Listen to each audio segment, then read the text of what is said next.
Olá, meu nome é Priscila Rodrigues Santana, sou professora da Fundação Santo André e hoje a gente vai falar sobre o Outubro Rosa e como a autoimagem e a autoestima podem auxiliar a gente a pensar nesse processo de tratamento e de prevenção. Vou compartilhar minha tela com vocês.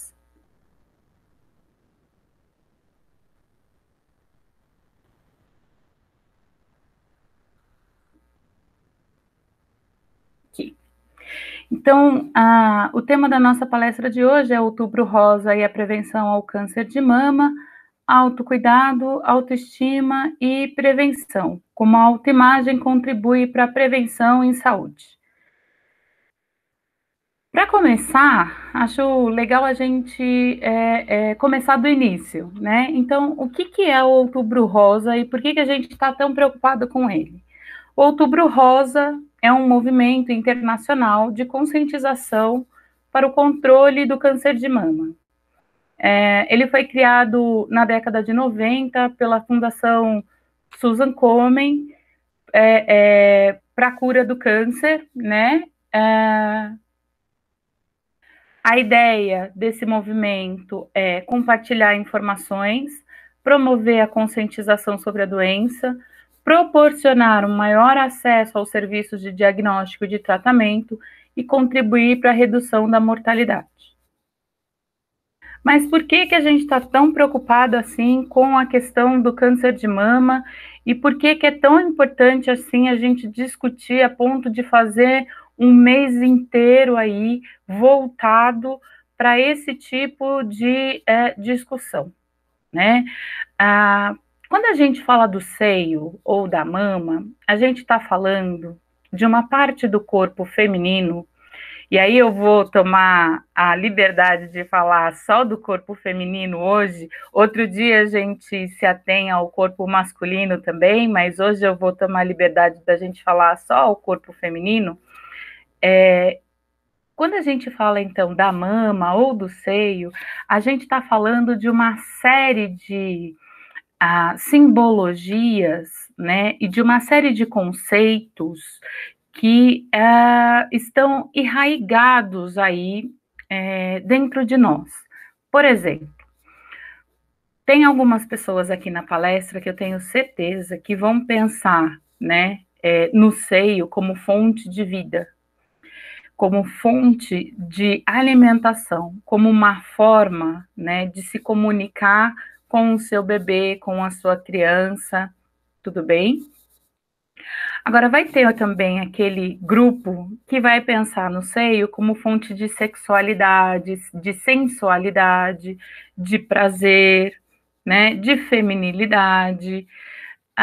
Vai ter quem vai pensar em ternura, né, e vai ter quem vai pensar em ousadia, né? Então, quando a gente fala de feminilidade, geralmente a gente representa por meio dos seios, né?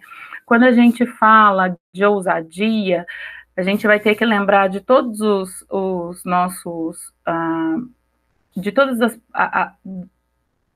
de todas as manifestações que as mulheres fizeram, sempre com o seu seio de fora, né? Sempre com algum tipo de representação a essa parte do corpo. Então, ou a gente queima sutiã, ou a gente fica desnuda de fato, né? Mostra os seios na rua, exige algum tipo de respeito e consideração, principalmente porque quando a gente fala do seio como forma de se rebelar contra a nossa cultura, a gente está falando, né, de uma forma de tirar a objetificação desse seio, a sensualidade, a sexualidade desse seio e pensar nele como uma forma de nós nos comunicarmos com essa sociedade, né?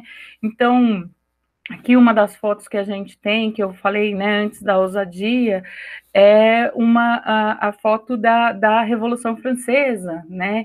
Liberdade ao povo. Como é que eu dou liberdade ao povo? Num primeiro momento, numa revolução, numa revolta, eu abro o meu peito, né? Eu deixo meu peito exposto para que eu seja de uma vez por todas ouvida, né? Para que eu seja de uma vez por todas considerada. Então a gente tem aí, né, inclusive como forma de punição em algumas situações, a tortura, por exemplo, na Idade Média, quando a gente falava de bruxas, a tortura envolvia a retirada das mamas, né, a retirada desses seios, a tortura por esses seios. Então, quando a gente fala do seio, da sua simbologia, a gente está falando de todo esse processo. Desde o processo da alimentação, desde o processo da sensualidade, até o momento que a gente vai falar também do empoderamento, né? Da consideração do nosso peito, poder ser considerado, dos nossos desejos, das nossas vontades serem consideradas. Né? Mas como é que essa simbologia vai me afetar no meu dia a dia? Isso tudo é muito bonito, Priscila, mas como é que isso vai me afetar? A simbolização é constituída pela nossa cultura, né? E ela vai ser constituída por tudo aquilo que a gente valoriza como grupo, como sociedade, como indivíduos, tá? E essa valorização mostra o quanto que isso é importante e não pode ser de forma nenhuma esquecida. E se não pode ser esquecido, eu tenho que passar de geração em geração para que todos saibam o quanto que isso é importante. Então, quando a gente fala de uma simbolização de vida em relação ao seio, a gente está falando de um momento que todos nós vamos lembrar que toda vez que você olhar para o seu seio, você vai lembrar que ele pode ser feito para amamentar, que ele foi, né, desenhado, se é que a gente pode dizer assim, desenvolvido para amamentar, para dar a vida, para alimentar. A gente também pode pensar que é uma das formas da gente chamar a atenção. Vamos pensar na cultura árabe, onde as mulheres ficam todas cobertas, não usam decotes, não usam roupas que chamem a atenção. Por quê? Porque de alguma forma isso desperta desejo, né? As curvas do corpo feminino desperta desejo, desperta necessidade, desperta prazer. Tá? Então, quando a gente pensa nesses processos, isso foi passado como? Isso foi ideia minha? Ideia de vocês?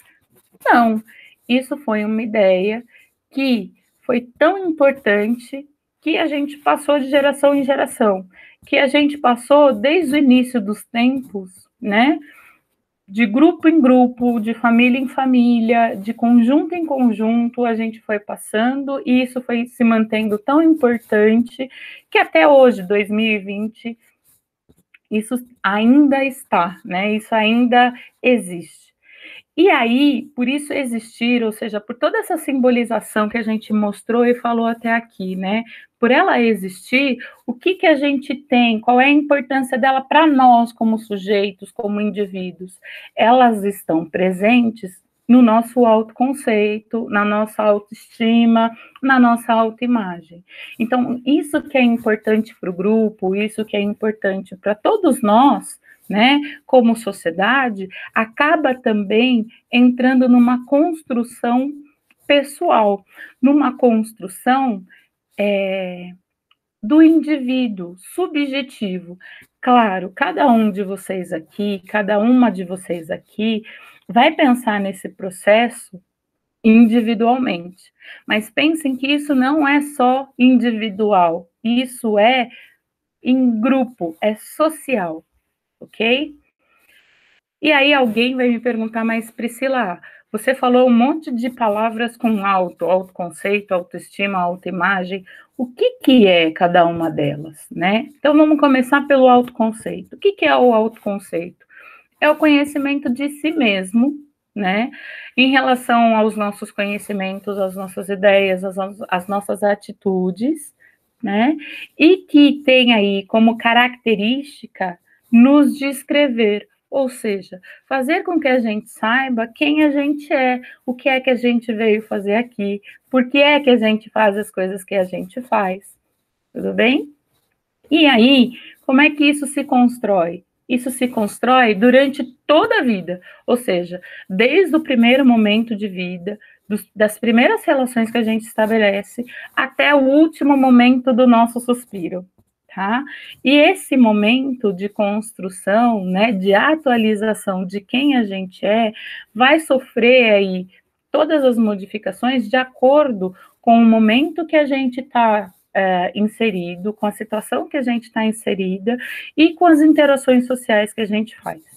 Então, desde o primeiro momento, desde o momento que a gente nasce, a gente está em interação. A gente interage com a nossa mãe, com o nosso pai, com o enfermeiro que estava no nosso parto, com o médico que estava no nosso parto, com a parteira que estava no nosso parto. Então, todas essas pessoas vão interagir com a gente. E a gente vai pegar informações dessas interações. Claro que quando a gente é tão pequeno, essas interações são mais, digamos assim, etéreas, né? Mas, ao mesmo tempo, são mais leves, né? Mas, ao mesmo tempo, elas são muito importantes.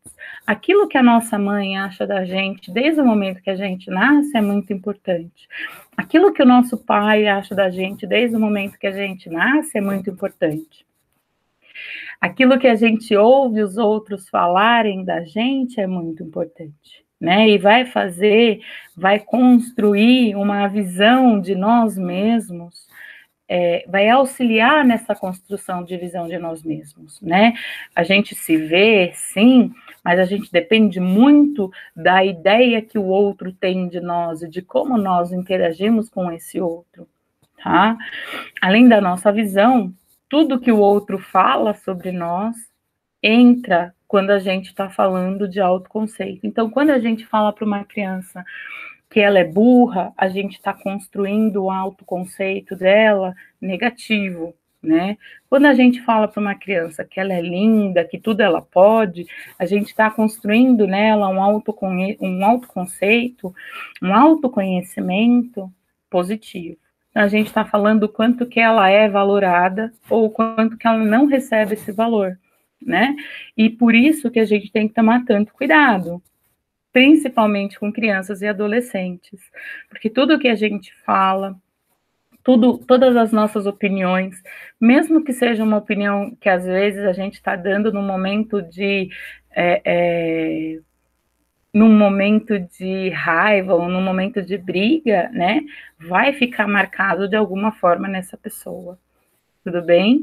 Então, todas as vezes que a gente conversa com alguém, a gente grava essa impressão que a pessoa tem da gente. Então, no nosso trabalho, a gente continua fazendo isso, na nossa comunidade, na nossa família, com as pessoas que a gente se relaciona na igreja, no parque, né, em todas as nossas atividades, ok? E a autoestima? A gente fala tanto e ouve tanto falar de autoestima, mas o que seria a autoestima? A autoestima faz parte do nosso autoconceito, tá? E ela é como se fosse uma avaliação desse autoconceito. Então, em cima de todos os nossos conhecimentos, das nossas ideias, das nossas ações, dos nossos comportamentos, eu vou ter um conceito em cima disso. Eu vou achar que isso é bom ou que isso é ruim. Tá? E aí eu vou dar um valor para isso, uma orientação afetiva, que pode ser positiva ou que pode ser negativa. E aí a gente vai falar, né, de autoestima alta ou de uma autoestima baixa, né? Quando a gente fala de uma autoestima alta, é aquela pessoa que olha para si e acha que está bem, e acha que não tem nada de errado, ou pelo menos conhece os seus defeitos, e está tudo bem ter defeitos, né? Considera que está tudo bem ter defeitos. Vai olhar para os seus comportamentos, suas crenças, suas emoções, e vai falar que está ok, né? Que está tudo certo. Vai interpretar a visão do outro, a visão que o outro tem dela, e vai falar que isso é bom, ok? Então, isso é uma alta autoestima. E uma baixa autoestima é quando qualquer coisa que a gente faça, a gente olha de uma forma negativa. Putz, eu podia ter feito isso melhor. Isso não está tão bom. Nossa, olha só, eu falhei, eu não posso fazer as coisas, eu estou sempre errado, né? Então, a autoestima baixa vai sempre ser uma crítica ao que a gente vê que a gente é. Então, vai ser sempre uma crítica muito forte, negativa, àquilo que a gente é, àquilo que a gente se percebe ser, né? Então, a minha ideia nunca vai ser boa o suficiente, o meu comportamento é sempre inadequado, né? Ah, as minhas crenças não são boas, tudo bem? Então, dentro desse processo, né, a gente tem que olhar e perceber qual é a nossa autoestima, como está a nossa autoestima ultimamente, como é que esse processo tem andado, o que eu tenho feito para dar valor ou para dar uma orientação positiva para o conceito que eu tenho de mim mesma? Essas são as questões que a gente sempre tem que fazer, né? Por quê? Porque a gente tem que se valorizar, a gente tem que olhar para o que a gente é e achar coisas boas.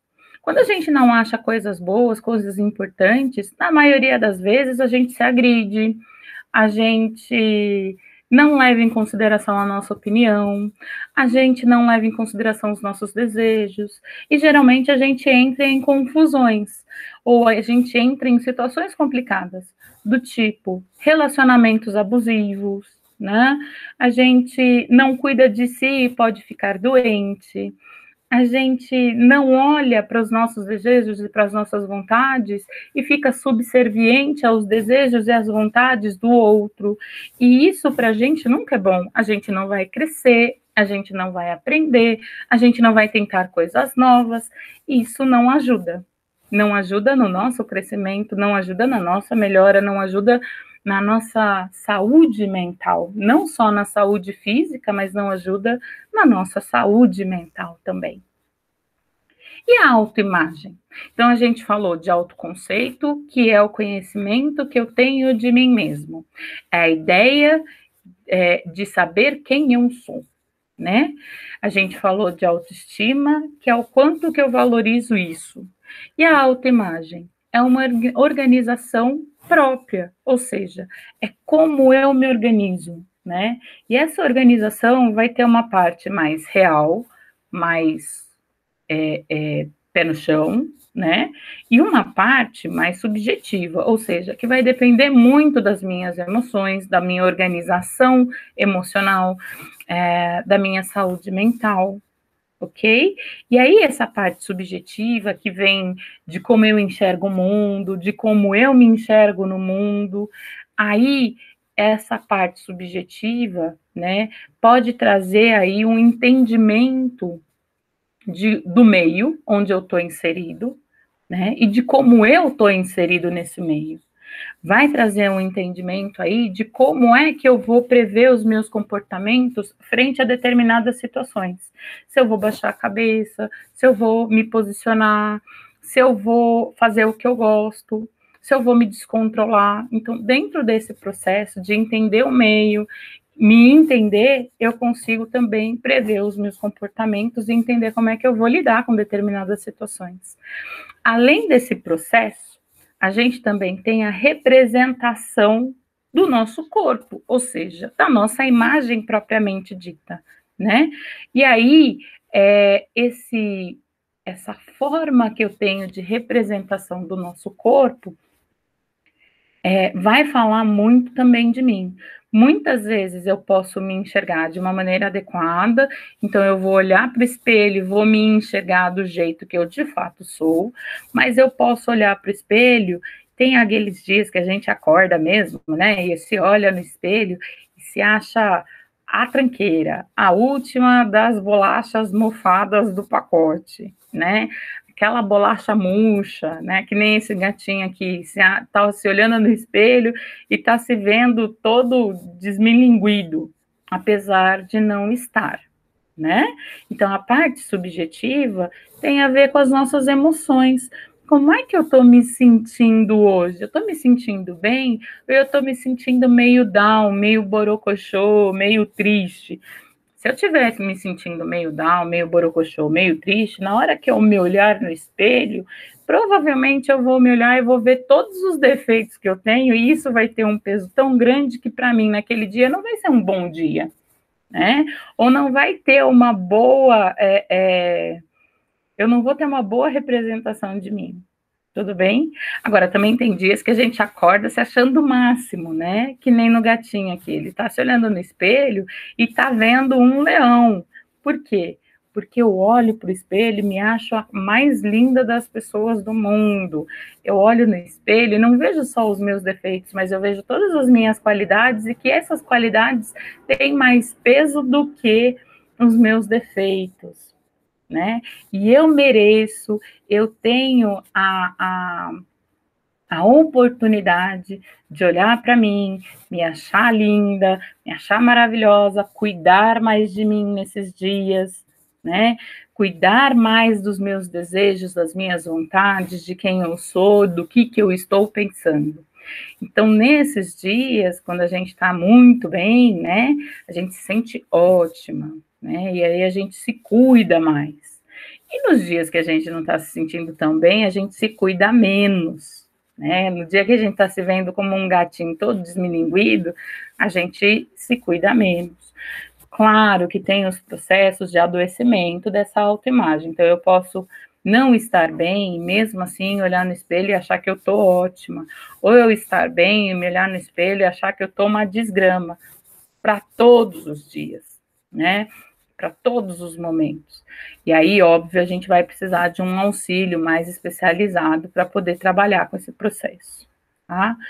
Mas então, como é que eu faço isso? Né? Então, como é que eu olho para esse processo todo e vou cuidar de mim, vou cuidar de tudo que eu tenho feito?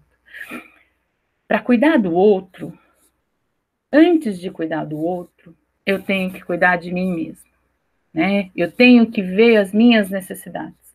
Então, quando a gente fala aqui do gatinho que está se olhando e se vendo uma tranqueira, nesses dias é essencial que a gente cuide de nós mesmos. Como? Se maqueia, passa creme, põe uma roupa maravilhosa, põe um sapato confortável, mas maravilhoso, se emperequeta toda e vai, se joga no mundo. Quanto mais você cuidar de você nesses dias que você não está se sentindo tão bonita assim, ou tão bem assim, melhor vai ser para o seu dia, para a sua saúde mental. Ou seja, você vai encarar as coisas de uma maneira mais tranquila, né?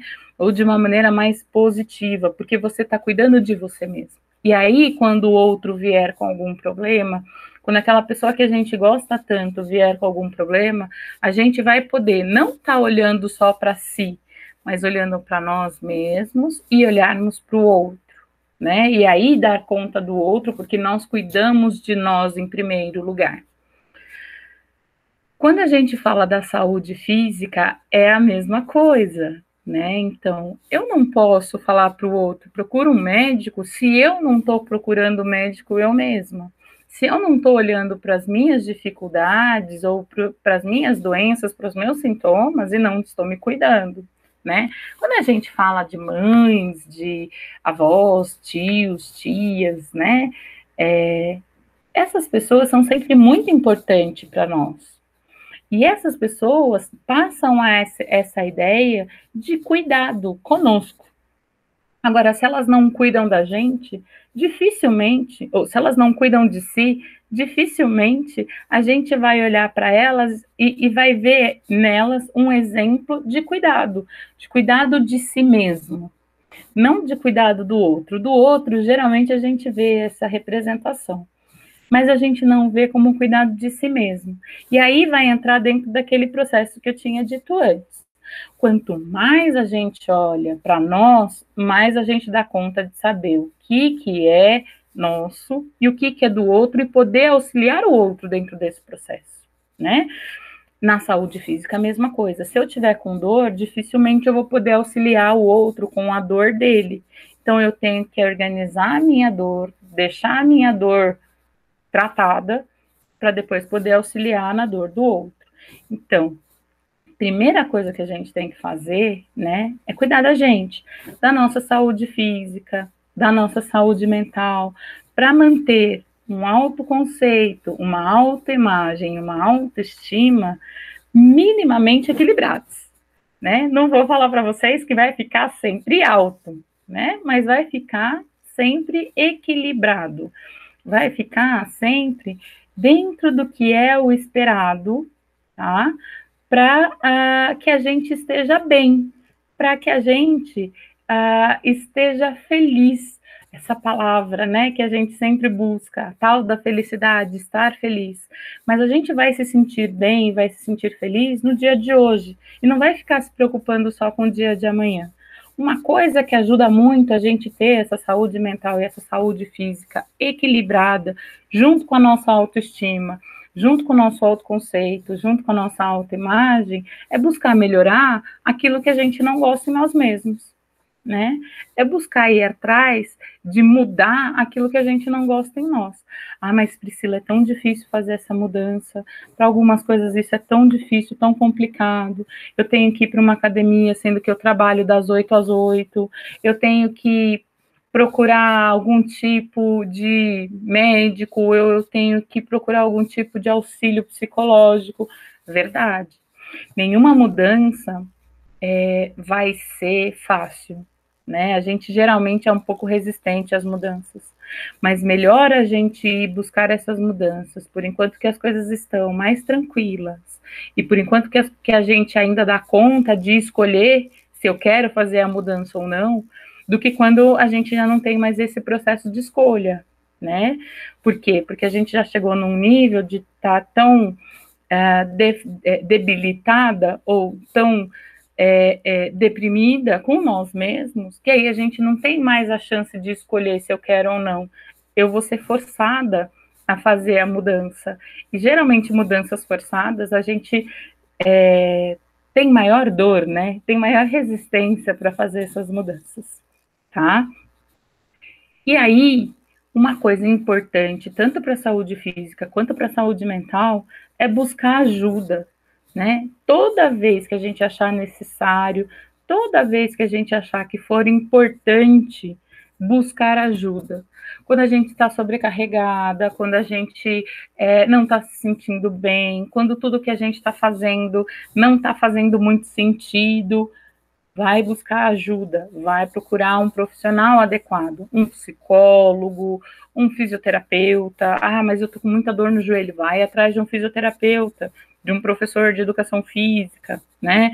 Vai atrás de um médico, vá atrás da ajuda necessária que você precisa, né, para aumentar a sua qualidade de vida.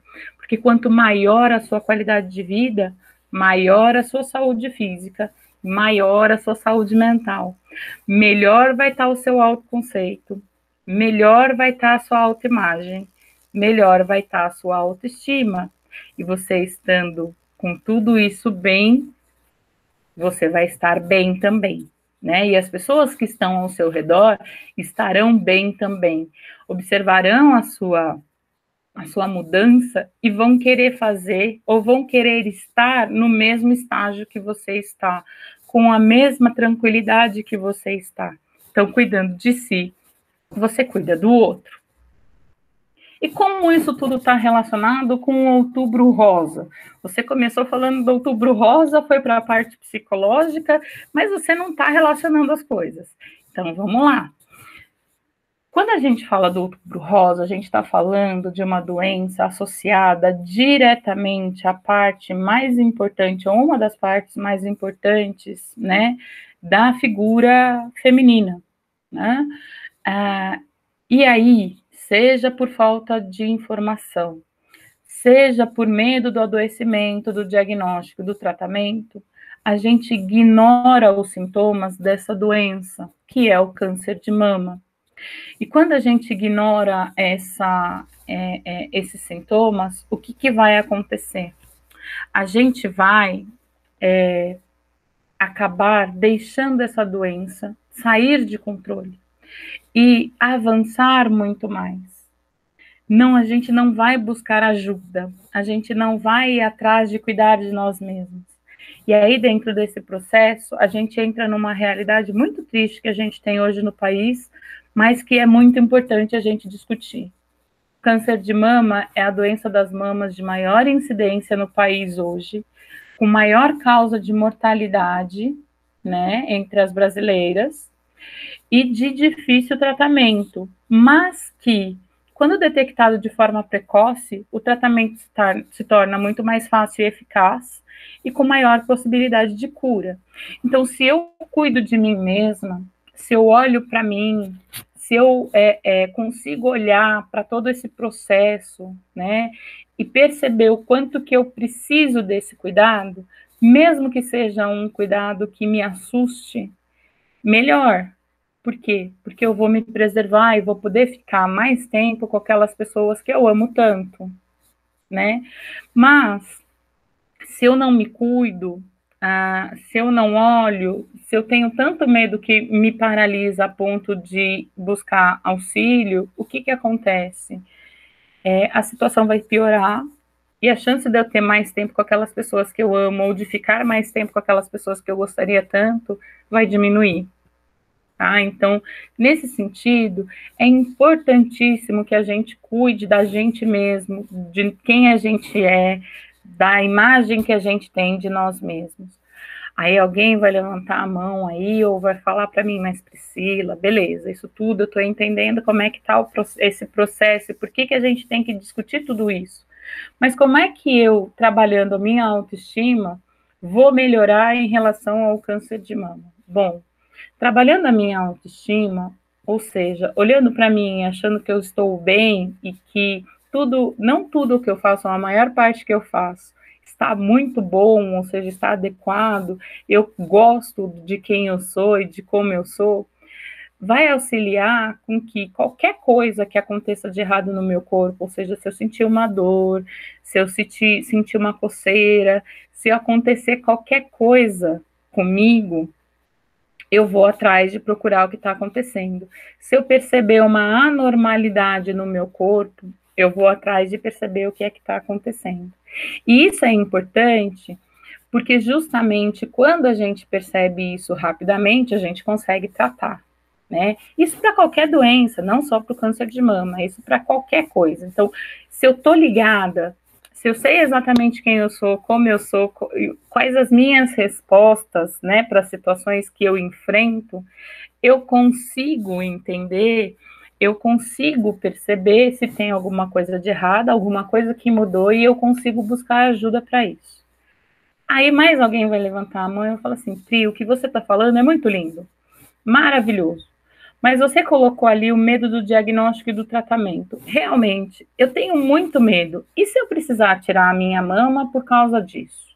E se eu tiver que ficar sem a minha mama, como é que eu, uma mulher, vou ficar sem o meu peito, né? Sem o seio, que tem tanto significado para mim? Bom, então vamos lá. Primeira coisa que a gente tem que fazer é entender em que contexto que a gente está inserido, né? Dentro desse nosso contexto que a gente está inserido hoje, que é um contexto de uma cultura onde os seios são valorizados, né? Onde os seios têm tanto significado, têm tanta importância, realmente perder essa simbologia, né? Que todas nós temos para uma doença assusta, né? Assusta e assusta bastante. Mas o que a gente pode fazer em relação a isso? A gente pode ir procurar um diagnóstico adequado. Às vezes não precisa fazer a mastectomia total, a gente pode tirar só um pedaço, mas para qualquer processo de mastectomia, ou seja, de retirada das mamas, hoje a gente tem uma lei, né, que garante a reconstrução total e imediata dessa mama, tá? garantindo, pelo SUS, garantindo que nós não ficamos, que a gente não fique sem essa representação, sem esse processo importante, né? Sem essa parte tão importante da gente. Então, é importante a gente saber que desde 2013 a gente tem o direito de fazer a reconstituição das nossas mamas, caso seja necessário, de graça e de forma imediata pelo SUS. Ou seja, a gente não tem que pagar. Né? O problema é a gente poder ir atrás desse diagnóstico de forma precoce. Então, quanto antes a gente for, antes a gente consegue o tratamento, antes a gente consegue se tratar e se cuidar de forma adequada. Então, é importantíssimo que a gente saiba fazer os exames. Então, a primeira coisa que a gente tem que fazer é o autoexame das mamas, né? Que é aquele que a gente sempre vê nas campanhas de Outubro Rosa, né? Aquele que a gente sempre se preocupa. Então, né, durante o banho, tocar as mamas, tocar as axilas, ver se tem alguma coisa diferente, né? Ver se tem ali um nódulozinho, uma bolinha que surgiu, uma alteração no formato das nossas mamas, tá? Verificar se tem uma alteração aí de coloração das nossas mamas, de uma parte das nossas mamas, verificar se está saindo algum tipo de aguinha, né, algum tipo de secreção das nossas mamas, então apertar ali o bico do nosso peito para ver se tem aí, está saindo algum tipo de secreção, tá? Verificar se a gente tem alguma coceira que não melhora com o uso de algumas pomadas, né, antialérgicas, verificar se tem ali se a pele ficou mais grossa, tá? Então, isso é importante. Se a gente consegue perceber isso nos nossos exames, no chuveiro, em casa, a gente consegue ir atrás de tratamento quanto antes e conservar essa nossa autoimagem, preservar a imagem que a gente tem de nós mesmas, né? Mesmo durante o processo aí da doença e o processo do tratamento. Além do autoexame, a gente tem a mamografia, que eu sei que é extremamente desconfortável, extremamente dolorida, mas que, num primeiro momento, se a gente não tiver nenhum tipo de indicação, né, para fazer mamografia, que a gente geralmente faz a partir dos 40 anos, a gente pode fazer aí ou o ultrassom ou a ressonância magnética. Tudo bem? Que são exames. O ultrassom é até mais simples, né? São exames simples, tranquilos de serem feitos e que a gente vai aí fazer e vai cuidar de si ao mesmo tempo. Só para encerrar aqui a nossa palestra, a nossa conversa, eu queria trazer alguns dados importantes, né, que eu acho que a gente precisa conversar sobre. O primeiro são esses dois gráficos, o azulzinho e o roxo. No gráfico azulzinho, é a incidência de câncer de mama, né, para cada ano entre 2020 e 2022 nos estados, tá? Percebam que quanto mais escuro, mais incidência de câncer de mama estimada aí, ou seja, a maior incidência de câncer de mama nessa região, tá? Mais mulheres com câncer de mama. Nós, aqui em São Paulo, estamos dentro da parte mais escura. Então, uma das coisas que a gente sabe é que o processo de urbanização, né, o processo de estar exposto à poluição, tem contribuído com isso. Então, é importantíssimo que a gente faça esse cuidado de nós mesmas para poder se manter saudável, né? E não entrarmos nessa estatística aí tão triste, né, da questão da incidência. Não é só a incidência que é assustadora. A taxa de mortalidade também, entre 2016 e 2018, também foi muito alta aqui em São Paulo. Se a gente olhar aqui, né, no gráfico da esquerda, o roxinho, a gente vai ter aqui, vai perceber que quanto mais roxo, maior a mortalidade. Então, quando a gente olha aqui para o estado de São Paulo, de novo, está dentro do espaço, né, com maior mortalidade. Então, é um processo que a gente tem que tomar muito cuidado, porque a gente está dentro do grupo de risco, que é essa palavra aí hoje está tão famosa, né? Nós estamos dentro do grupo de risco, do local de risco. Então, vamos tomar cuidado, vamos fazer o autoexame, vamos cuidar de nós mesmas, vamos olhar para nós, para as nossas necessidades, para o que a gente gosta, para o que a gente não gosta, para poder perceber quando a gente não está bem, tá?